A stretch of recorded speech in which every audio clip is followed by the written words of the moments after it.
很多刚进入职场的朋友有这样的困扰，比如在工作中，你的同事、老板或者客户让你用中文就某个话题发表一下你的观点、你的想法，你会发现自己不知道该说什么。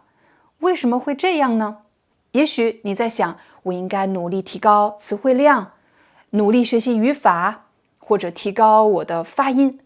但其实这些问题只是语言表达的表面问题，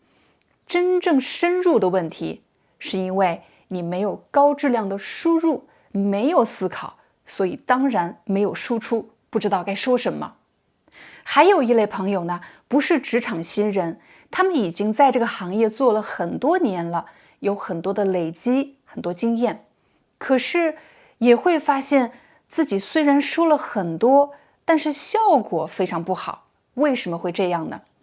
这类朋友他的问题其实出在不知道该怎么样包装这个信息。你虽然说的内容很多，但是这些内容可能缺乏逻辑，别人听着听着就不知道你要说什么了。那么你要做的是要把这个很多的信息整理成结构清晰的信息。我们有很多方法可以整理信息，比如3点法。你说的内容再多，请你把它整理成3点。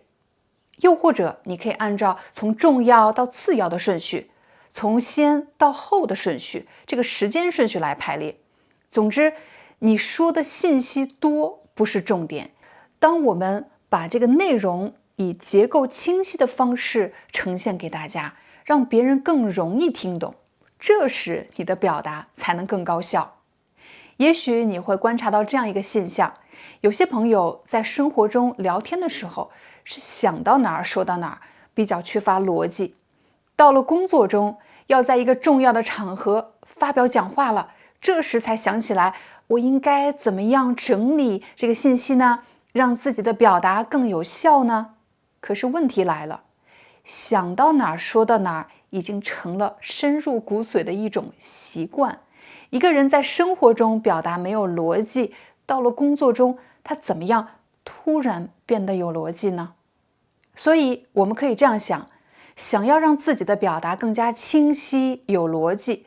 并不一定要在工作中才能练习。其实在生活中，当你跟朋友聊天的时候，想要表达观点之前，请你花几秒钟的时间想一想，按照一个什么样的顺序来表达才更清晰和简洁呢？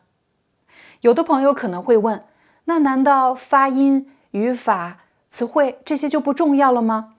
这些当然重要，但是词汇、发音、语法其实是建立在你首先要有高质量的输入，或者你知道你想表达什么，所以你选择输入的内容应该是什么。其次，你听进去之后，是否用自己的方式进行了重新的思考和整理呢？